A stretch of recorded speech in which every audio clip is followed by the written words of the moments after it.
Welcome to my channel. ఈరోజు మురుకుల process చూసుకుందాం. KG బియ్యం పిండిలో తగినంత ఉప్పు, పసుపు, కారప్పొడి 2 స్పూన్స్, ధనియాల పొడి, సోడా చిటికెడు, నువ్వులు, జీలకర్ర, వామ, కొంచెం అల్లం వెల్లుల్లి పేస్ట్. ఫస్ట్ పిండిని మొత్తం ఇలా కలుపుకోవాలి, అన్నీ కలిసేటట్టుగా.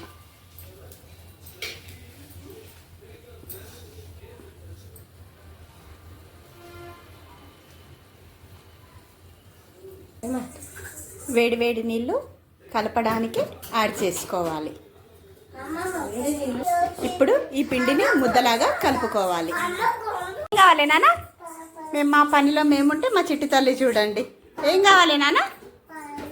పాంపాం కావాలా? సరే ఇస్తాను. ఎన్ని కావాలి?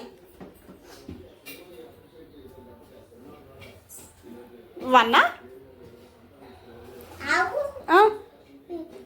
2 కావాలా? సరే, ఇలా ముద్దలుగా తడిపి పెట్టుకోవాలి. దాని తర్వాత మురుకుల పావులో వేసి ప్రెస్ చేసుకోవాలి వేడి వేడి ఆయిల్లో.